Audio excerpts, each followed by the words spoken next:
जी कहिए, किससे मिलना है? रोनी साहब को बोलो सीआईडी वाले आए। ठीक है। सोमवार की रात को विवेक का खून हो गया और हमें तुम पे शक है। क्या बकवास कर रहे हैं आप? भला मैं विवेक का खून क्यों करने लगा? अब इस क्यों का जवाब तो तुम्हें ही देना पड़ेगा। मैं विवेक के खून के बारे में कुछ नहीं जानता। ये तो अभी अभी आप लोगों ने बताया, वो मैं जानता हूँ। देखो, ज्यादा भोलेपन का नाटक मत करो। साफ साफ बताओ, विवेक को क्यों मारा तुमने? सर, मैंने विवेक का खून नहीं किया है, और वैसे भी उसके घर के बाहर सिक्योरिटी गार्ड थे, तो कोई कैसे उसके घर में घुसकर मार सकता है? सिक्योरिटी गार्ड्स कुछ नहीं कर पाए क्योंकि उन्हें कोई दिखाई नहीं। क्या मतलब? मतलब ये है कि एक ना दिखने वाला इंसान विवेक के घर में आया और उसने लाइट के जंक्शन बॉक्स के साथ कुछ छेड़छाड़ की, जिससे लाइट चली गई। सर, लाइट चली गई? मैं पता लगाता हूँ। नहीं मिस्टर रॉनी, आप बाहर नहीं जाएंगे, अभी तो रुकिए, आपकी जान को खतरा है। ये वही खूनी हो सकता है। सिक्योरिटी! रॉनी, आप हिलना मत। जी, सिक्योरिटी!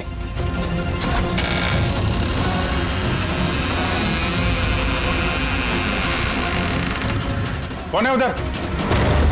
चल, चल, हैं? यहाँ पे? कौन है? कोई था यहाँ पे? कौन है? हैं? कोई दिखा? नहीं। रोनी, हिलना मत।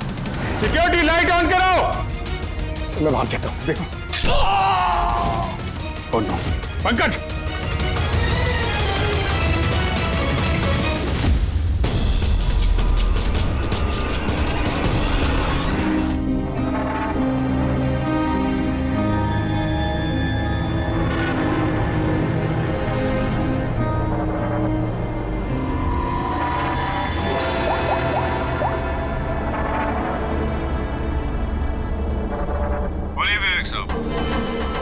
सब ठीक ठाक है?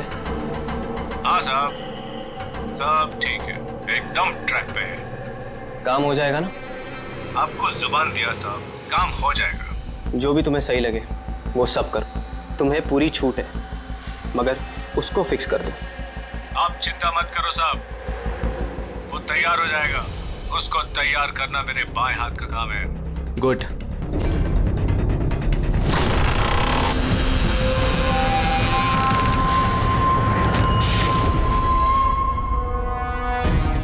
ये लाइट्स को क्या हो गया? वीना, वीना तुम हो? वीना, तुम बोलती क्यों नहीं? ये लाइट्स कैसे चली गई? लोकेश, वीना, कौन है? कौन है यहाँ पे? वीना, मजाक मत करो। देखो, देखो, मैं अंधेरे से नहीं डरता। विवेक साहब! विवेक साहब! विवेक साहब! लोकेश! वीना! लोकेश, जल्दी आओ, कोई है कमरे में। विवेक साहब! विवेक साहब, दरवाजा खोलिए! विवेक साहब! क्या हुआ साहब?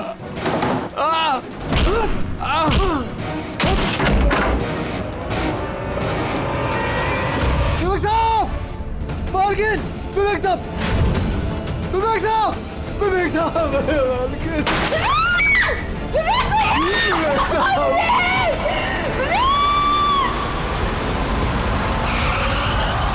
कई बार चाकू से वार किया। ये देखिए, कटने का और चाकू घोंपने का निशान है। लगता है कि ये घाव चाकू के नहीं है। ऐसा क्यों लगता है सर आपको? ये देखो, ये जो घाव के पैटर्न देख रहे हो, एकदम बराबर बराबर है, एक ही साइज के, और ये ज्यादा गहरे नहीं है। अगर चाकू का घाव होता तो बड़ा होता, गहरा होता, और ऐसे पैटर्न में नहीं बनता। मतलब सर, चाकू जैसा ये कोई छोटा हथियार है और उसे बार बार मार के खून किया। लगता तो ऐसा ही है यार। आप कहाँ थे आप जब ये खून हो?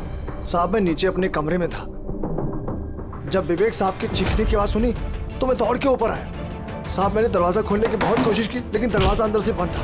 विवेक साहब अंदर से जोर जोर से चिल्ला रहे थे, इसलिए मैं दरवाजा तोड़ के अंदर गया और मैंने देखा कि जब दौड़ के अंदर आए तो आपने खूनी को नहीं देखा यहाँ पे? यही तो अजीब है साहब, खूनी दिखा ही नहीं। दरवाजा बंद था अंदर से? हाँ साहब।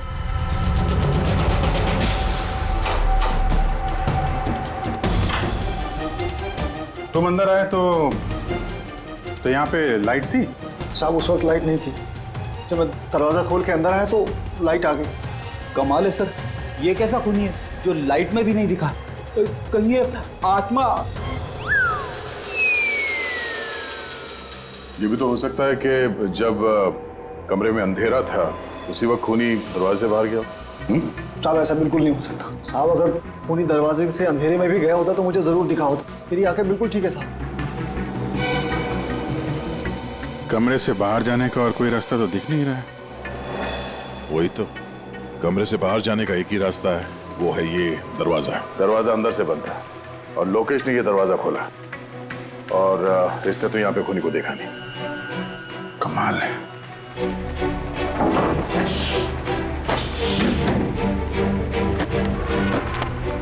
क्योंकि अंदर से बंद है, यहां से तो खूनी आ नहीं सकता। तो खूनी अंदर कैसे आया? और फिर बाहर जाते हुए किसी को दिखा नहीं। सर, मेरी दादी एक भूतिया कहानी सुनाती थी।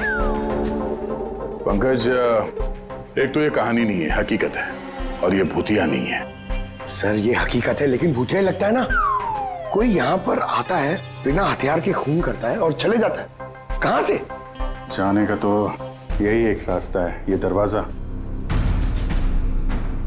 लेकिन सर बीना तो सीढ़ियों से ऊपर आ रही थी, और अगर खूनी यहाँ से जाता तो उसे दिखता जरूर। कमाल है यार, ये लाइट का आना जाना, इसका कुछ ना कुछ कनेक्शन है इस केस के साथ। लाइट का जंक्शन बॉक्स कहाँ पे है?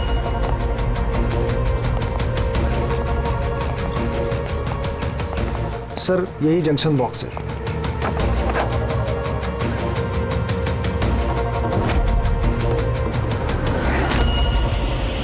इधर आ जरा। कल तुम ही ड्यूटी पे थे? मैं तो गेट पे था साहब। तुम्हारे गेट पे रहते कोई घर में घुस के खून कर गया, तुम्हें पता नहीं चला? देखिए साहब, मैं अपनी ड्यूटी पे अलर्ट रहता हूँ। ना कोई अंदर आया है ना कोई बाहर गया है। अलर्ट? तो क्या खूनी हवा में आया, हवा में गायब हो गया है? ये लाइट स्विच ऑफ किसने की थी यहाँ से? पता नहीं साहब, अचानक ऑफ हो गई। मैंने सोचा फ्यूज उड़ गया हो। यहाँ कोई स्पार्क वार्क हुआ था जंक्शन बॉक्स में? नहीं साहब, स्पार्क नहीं हुआ था। लाइट चली गई और जैसे लाइट चली गई मैं जंक्शन बॉक्स की तरफ दौड़ा। देखा बाकी सबके घर में लाइट है, हमारी क्यों नहीं? और देखा साहब जंक्शन बॉक्स खुला था, जंक्शन बॉक्स का स्विच भी बंद था और मैंने ऑन किया साहब। जैसे ही ऑन किया लाइट आ गई। कोई तो आया था यहाँ पे जिसने लाइट के साथ छेड़छाड़ की है। विवेक की बीवी वीना, उससे भी पूछ लेते हैं।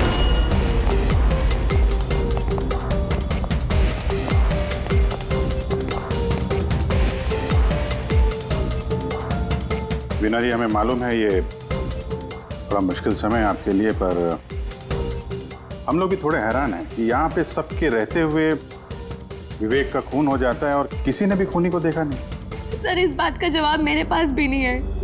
मैं खुद हैरान हूँ, खूनी कहाँ से हवा बनकर आया और कहाँ चला गया। मैं मेरे बच्चों को क्या जवाब दूंगी सर, उन पर क्या बीतेगी। हिम्मत रखो, समय के साथ साथ बच्चे भी समझ जाएंगे। आप कौन है? सर मैं विवेक का बिजनेस पार्टनर हूँ। मेरा नाम राकेश है और मैं अभी जापान से लौटा हूँ। किस सिलसिले में जापान गया था? सर एक बिजनेस के मामले में गया था। क्या बिजनेस क्या करते हैं? सर विवेक और राकेश एक जापान में ऑयल बेसिन का बिजनेस शुरू कर रहे थे। जापान की सी में जॉइंट वेंचर था इंडिया और जापान में। दोस्त तो गया ही, पता नहीं अब इस कंपनी का क्या होगा। विवेक की किसी से कोई दुश्मनी थी क्या, या आजकल कुछ स्ट्रेस में हो, कोई धमकी भरे फोन, ऐसा कुछ? नहीं सर, कभी किसी की धमकी या फिर कुछ ऐसा उन्होंने नहीं बताया, लेकिन वो जापान की डील को लेकर काफी टेंशन में रहते थे। किस तरह की टेंशन? डील होगी भी या नहीं। लेकिन सर एक बात और थी। क्या? सर कुछ दिन पहले विवेक एक बहुत अजीब आदमी से मिले थे। अरे आप चिंता मत करो, आपने मुझ पर भरोसा किया, अपना वादा पूरा किया, अब मैं भी आपका वादा पूरा करूंगा। पुलिस को भनक भी नहीं होनी चाहिए। साहब पप्पन नाम है मेरा, मुझ पे भरोसा है ना? विश्वास है इसलिए काम दिया है तुम्हें।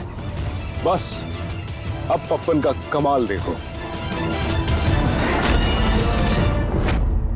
पप्पन?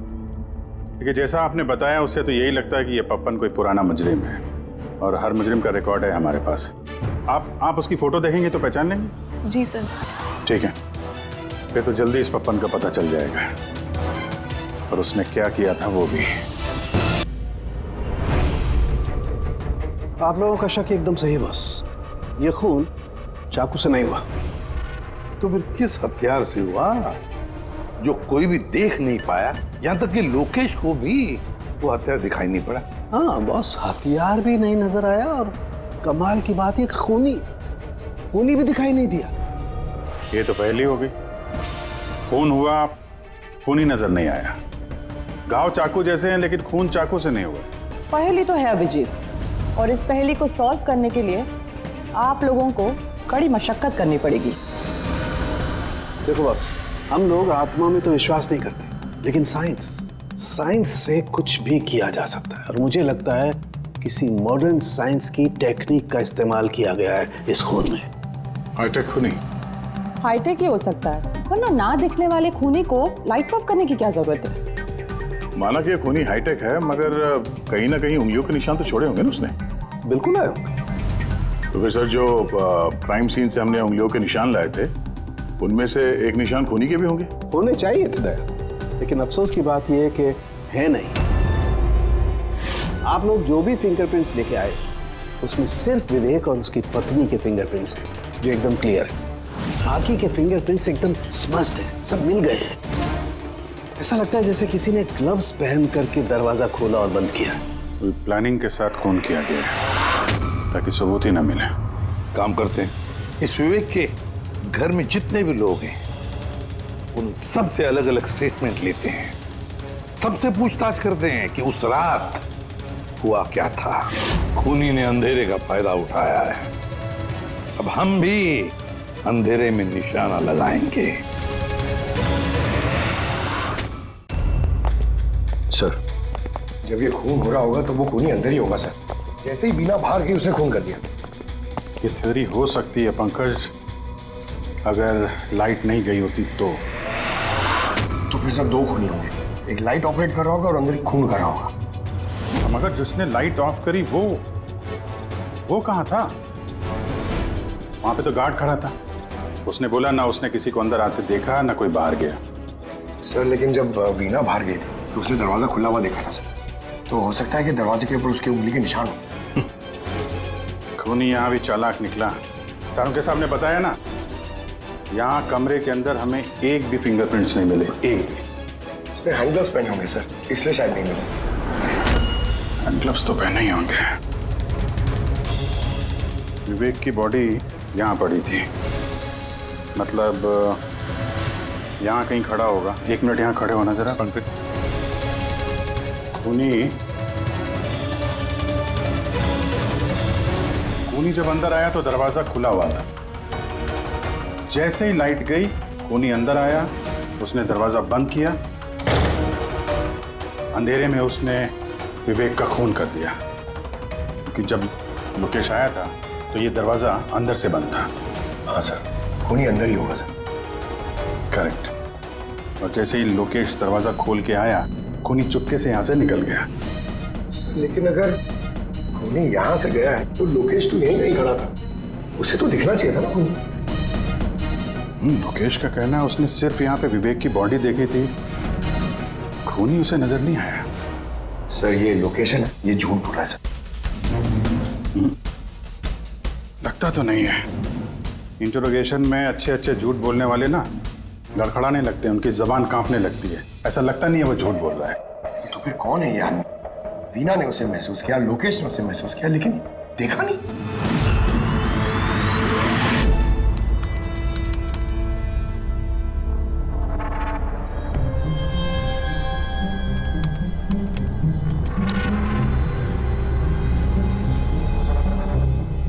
सर, मरने से पहले विवेक ने जिस नंबर पे फोन किया था वो नंबर 1 दिन पहले चोरी हो गया था और अब वो अनअवेलेबल आ रहा है।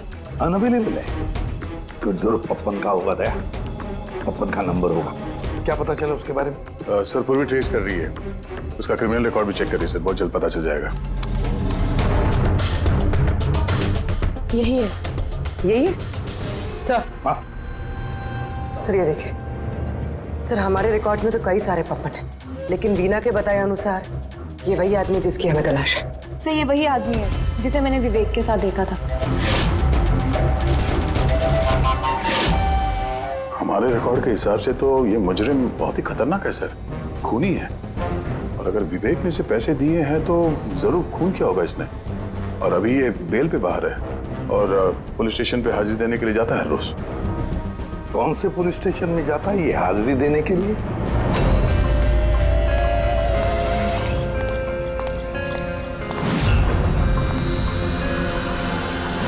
सर यहाँ से पास हो गया।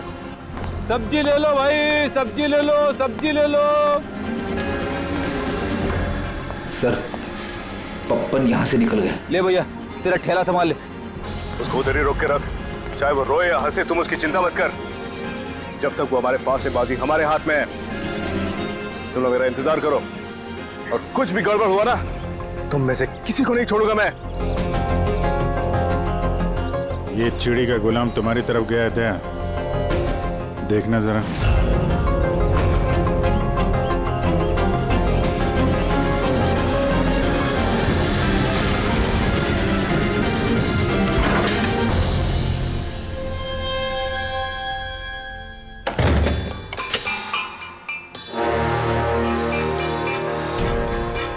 कैसा लगा हमारा इनविटेशन भरत साहब? देखो देखो आप लोग जो कोई भी हो, मुझे और मेरे बेटे को छोड़ दो। मैं आप लोगों से रहम की भीख मांगता हूँ। रहम। Okay fine. एक काम करो, मुझे तुम यहाँ पर रोक लो, लेकिन मेरे बेटे को छोड़ दो। मुझे ना तो तुम चाहिए ना तुम्हारा बेटा। मैं चाहता हूँ कि तुम विवेक सर की बिड पास करो।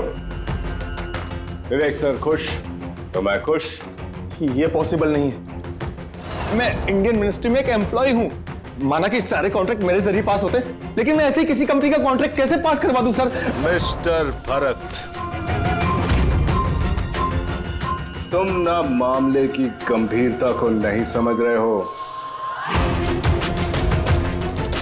तुम्हारे बेटे के साथ क्या हो सकता है तुम सपने में भी नहीं सोच सकते। सपने में तुम भी नहीं सोच सकते कि अब तुम्हारे साथ क्या होने वाला है। सर मैं मिनिस्ट्री की तरफ से काम कर रहा था। जितनी भी सील्ड बिड इंडियन फर्म्स की तरफ से होती है उसका इंचार्ज था मैं। चीनी या जापानी कंपनियों के पास अपने देश में नीलामी का कार्यालय था, लेकिन सभी भारतीय बोलियां उनके पास आई। किसी विदेशी कंपनी को भी कॉन्ट्रैक्ट मिला था क्या? नहीं सर, इसके बारे में सभी की कॉमन राय थी, क्योंकि भारतीयों के पास चीप लेबर और रॉ मटेरियल इजीली अवेलेबल था, इसलिए दूसरी विदेशी कंपनियों को कॉन्ट्रैक्ट मिलना मुश्किल था सर। सर इस नीलामी का चक्कर तो समझ में आ गया। इस विवेक ने नीलामी को अपने फेवर में करने के लिए इनके बेटे को किडनैप किया, मगर विवेक को किसने मारा होगा और क्यों? ये काम तो जरूर किसी इंडियन कंपनी का ही है जो विवेक का कॉम्पिटिटर था। इसी चक्कर में हुआ ये सर। वो लिस्ट लाए ना आप, जो विवेक के अलावा इंडियन बिडर्स थे? ये सर, जैसा आपने कहा था आपके अकॉर्डिंग ये मैंने लिस्ट तैयार की है। Thank you. कार्तिक, विवेक, इन दोनों के अलावा राकेश, प्रमेश, शिवानी, रोनी और नवीन। अच्छा भरत जी, इनमें से आपको कौन लगता है जो विवेक के खिलाफ बोली लगाने वाला सबसे ज्यादा? सर यानी ऐसा कोई आदमी जो विवेक के ये बिड जीतने से दुखी हो या फिर उसे कोई नुकसान हो? सर ऐसे तो दो लोग हो सकते हैं, रोनी और नवीन। रोनी और नवीन, तो फिर मिल लो। इस रोनी और नवीन से पूछताछ करो, उनसे पता तो चले है कौन ऐसा जो बिना दिखे भी खून कर सकता है।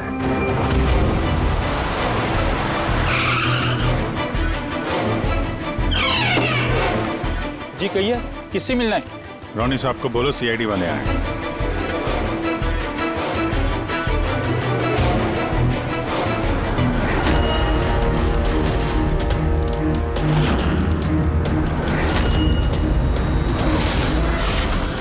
सर लाइट चली गई।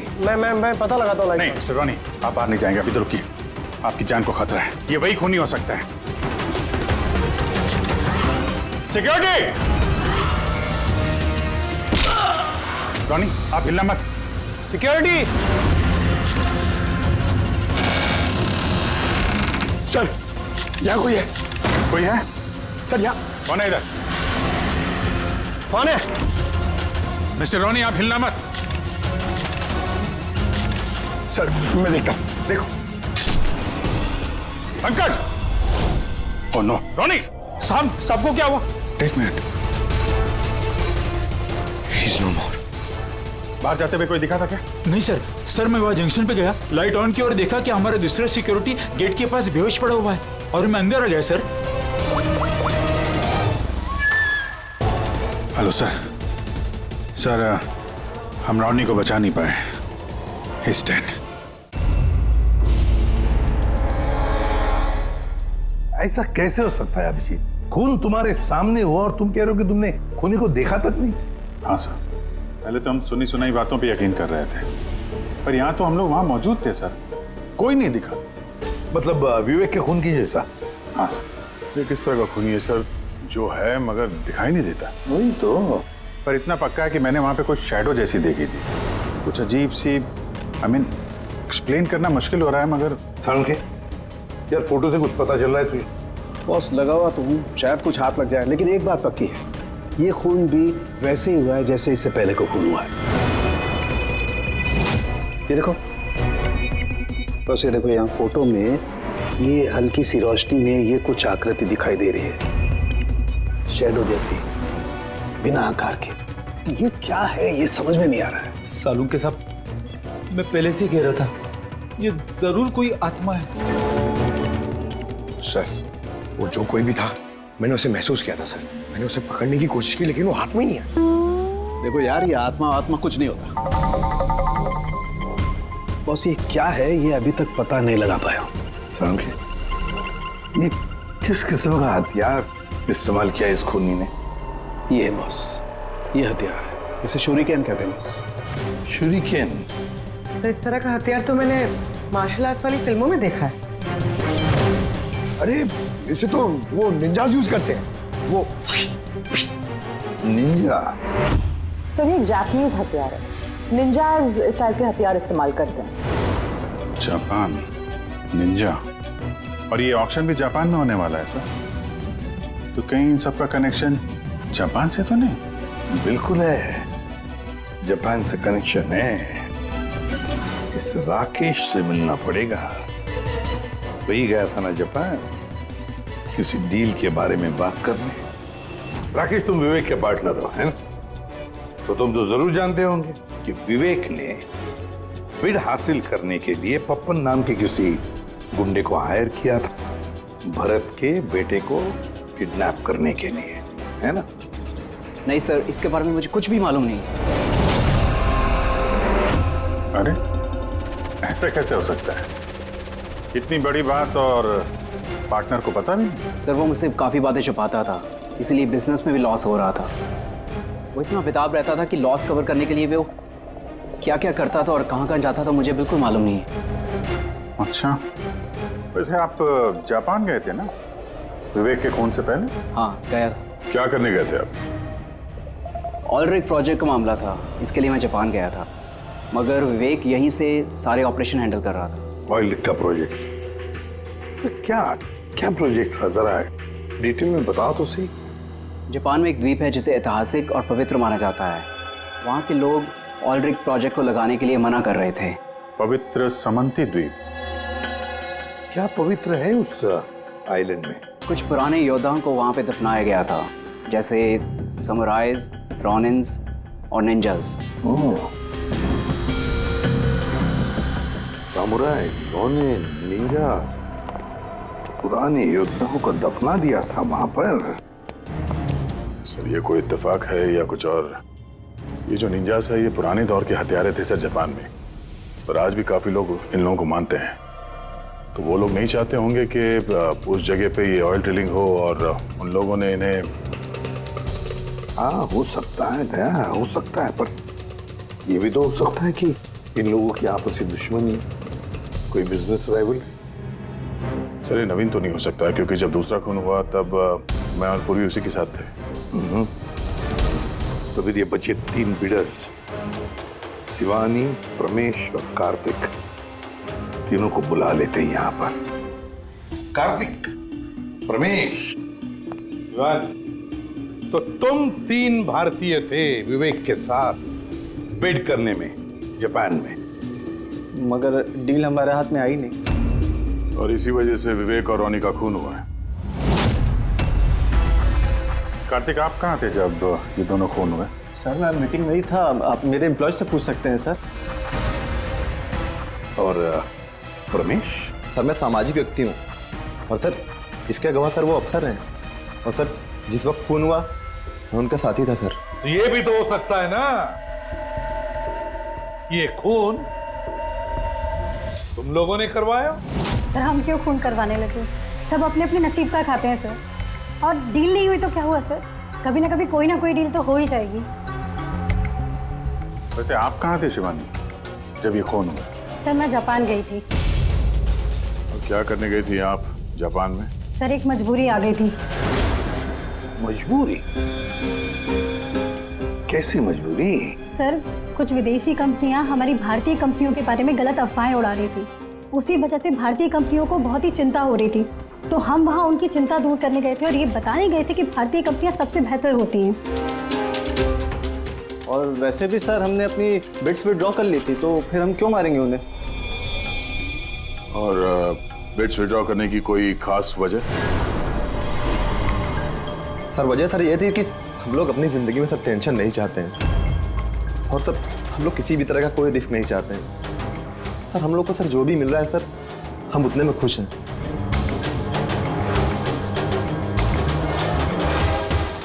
फिर अब तो ये नवीन ही बचा, इसने तो बिड भी वापस नहीं लिया।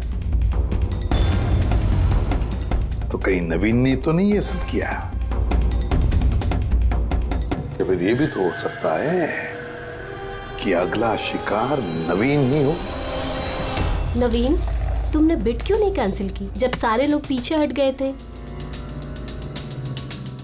ऐसे कैसे मैं पीछे हट जाता? इस कॉन्ट्रैक्ट को पाने के लिए मैंने कितने महीनों मेहनत की है पता है तुम्हें? मुझे लगा कि अगर ये कॉन्ट्रैक्ट मेरे हाथ में आ गया तो मेरी सारी दुनिया बदल जाएगी। अब तो दुनिया से जाने की ही नौबत आ गई है। तुम समझते क्यों नहीं हो?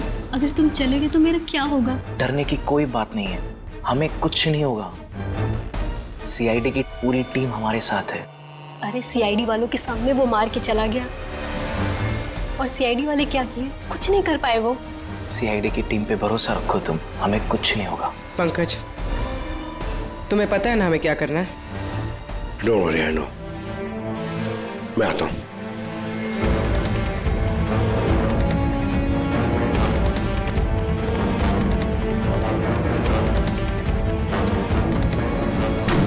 ये है वो जंक्शन बॉक्स जिसकी वजह से सारा पंगा हो रहा है। मैं देखता हूं ये कौन है। ये जगह सही है।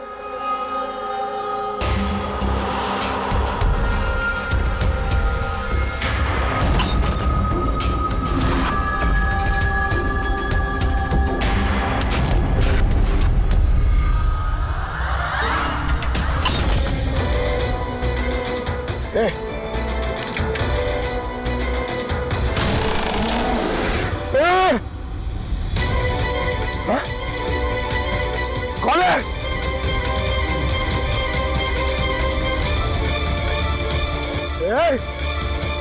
मारा।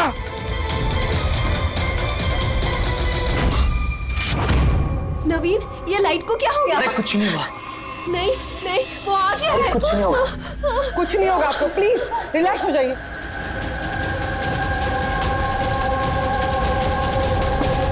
रिलैक्स हो जाइए। सामने आओ।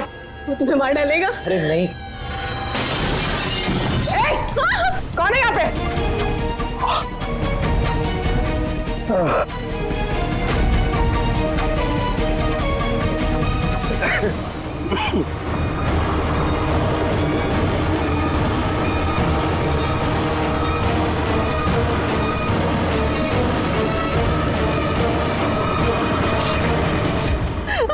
आप लोग ठीक है?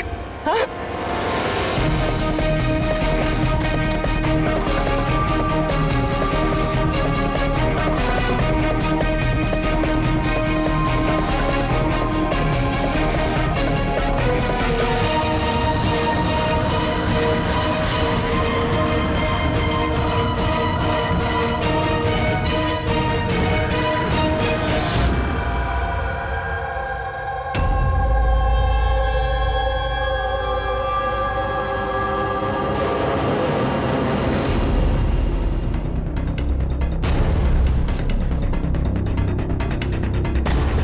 सर मैंने वहां पर 6 गोलियां चलाई थी। उनमें से 5 गोलियां तो मिल गई, मगर एक गोली उस खूनी को जरूर लगी है। एक गोली खूनी को लगी है? तो पूरी तुम यकीन के साथ कैसे कह सकती हो कि 6 में से एक गोली खूनी को लगी है? क्या वहां पे कोई खून वगैरह गिरा था? नहीं सर, खून तो नहीं था वहां पर, लेकिन गोली लगने की आवाज जरूर आई थी। अगर गोली लगी है तो खून तो निकलेगा ही। घर के अंदर ना सही तो घर के बाहर कहीं मिला? नहीं सर, हमने अच्छे से चेक किया था, वहां पर खून था ही नहीं। हो सकता है सर खूनी ने बुलेट प्रूफ वेस्ट पहन रखी हो। और सर ये भी तो हो सकता है कि ये काला कपड़ा उस बुलेट प्रूफ वेस्ट का टुकड़ा हो। सर के इस काले कपड़े के टुकड़े से कुछ पता चल रहा है तुझे? नहीं बॉस, इस कपड़े पर से भी खून के ट्रेसेस तो नहीं मिले। खून के अलावा कुछ मिला तुझे? हाँ, ये कपड़ा इतना काला है कि विश्वास नहीं होता है। इस पर से कोई भी रिफ्लेक्शन हो ही नहीं सकता है। रिफ्लेक्शन नहीं हो सकता? मतलब ये फ्रेडी कि जब आप किसी भी चीज पर लाइट डालते हैं तो वो लाइट थोड़ी सी रिफ्लेक्ट होके आपकी आंखों में आती है। इसी से पता चलता है कि वो क्या चीज है, उसका कलर क्या है, ये सब कुछ। लेकिन इस कपड़े पर अगर आप लाइट डालेंगे तो रिफ्लेक्ट होगी ही नहीं।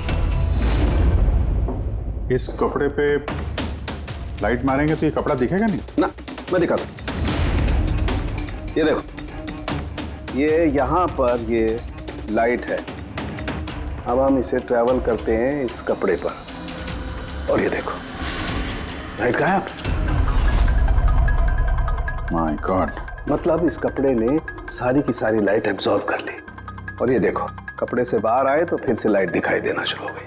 अजीब कपड़ा है, पूरी लाइट एब्जॉर्ब कर लेता है। पता ही नहीं चल रहा था कपड़ा है कि नहीं। इंसान के नवीन की जान को खतरा है, जो भी है जल्दी बता दे। बॉस, मैं जानता हूं कि ये क्या है और खून कैसे हुआ है।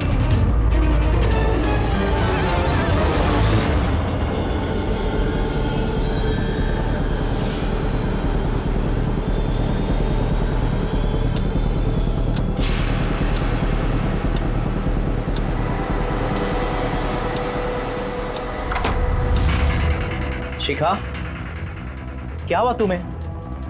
क्यों इतनी परेशान लग रही हो? हमें कुछ नहीं होगा, रिलैक्स हो जाओ। कैसे रिलैक्स हो जाओ? तुम्हें कुछ हो गया तो? अरे शिखा, मैंने बोला हमें कुछ नहीं होगा।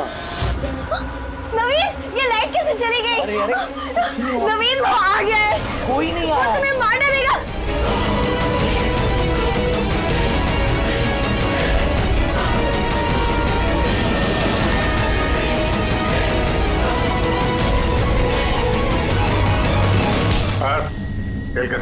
एक गिलास दूध अपने हाथों से लेकर आ जाओ, सारी थकान दूर हो जाएगी। अच्छा, अभी लेकर आती हूँ। Please, thank you.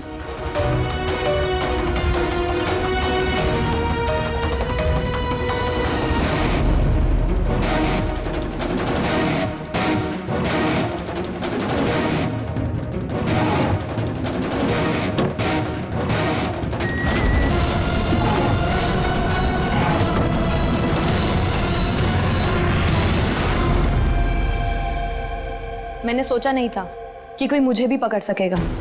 हमने भी नहीं सोचा था कि एक पत्नी अपने पति का खून कर देगी।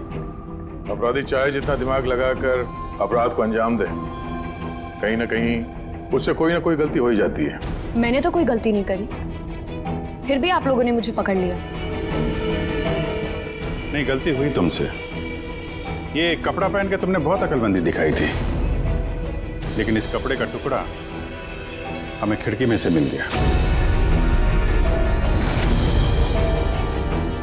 और खिड़की पे फंसा हुआ वो कपड़ा हमारे लिए सबूत बन गया, और उसी कपड़े की वजह से तुम हमारे पकड़ में आ गई। ये कैसा कपड़ा है सर?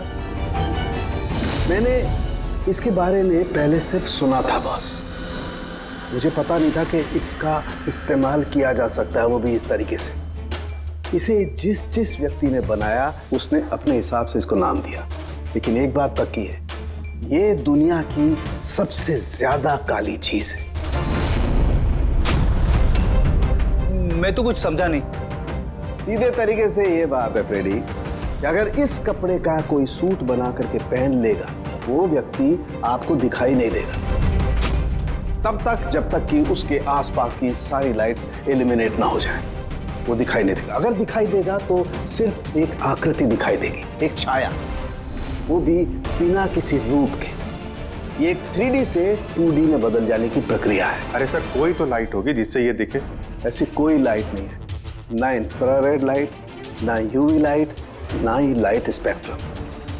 अभिजीत, नवीन से कहो कि वो बिड विड्रॉ ना करे और ये इंफॉर्मेशन सब में फैला दो। सर, इस बात के फैलते ही उस पर फिर से हमला हो सकता है। यही तो हम चाहते हैं पूर्वी, यही तो हम चाहते हैं। ये ब्लैक फैब्रिक लाइट को एब्जॉर्ब कर लेता है, लेकिन हीट को एब्जॉर्ब नहीं करता। हीट को तो रिफ्लेक्ट करेगा ही। हम खूनी को पकड़ेंगे थर्मल विजन से।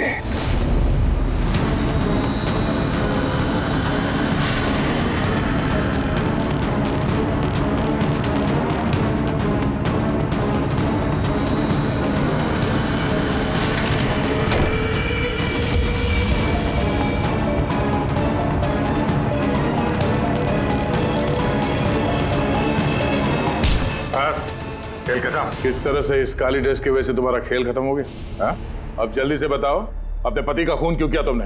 नफरत थी मुझे उससे। उसकी बीवी कहलाते हुए भी मुझे शर्म आती थी। क्यों? ऐसा क्या करता था वो कि तुम्हें इतनी नफरत थी? ये जो बिजनेस था, मेरे पापा ने उसे दिया था। इतना बड़ा एम्पायर खड़ा करके दिया उसे, और वो उसे मिट्टी में मिलाने की कोशिश कर रहा था। गुंडों के बदौलत कॉन्ट्रैक्ट लेता था। तुम्हारा मतलब है कि वो खुद अपना बिजनेस खराब कर रहा था? कर नहीं रहा था, कर दिया था। मेरी फैमिली बैंकरप्सी की गिनती में थी। बिजनेस खराब चल रहा था तो उसे बातचीत करती, उसे समझाती, उसे जान से मार दिया। मैंने उसे बहुत समझाने की कोशिश की थी, पर वो नहीं समझा और मजबूरन मुझे ये कदम उठाना पड़ा। मुझे मेरे बच्चों के बारे में सोचना था, उन्हें तो मैं भूखा नहीं मार सकती। तो इसलिए सारा बिजनेस तुमने अपने हाथ में ले लिया? हाँ, मैंने जापान की कंपनी को अप्रोच किया था छिपकर।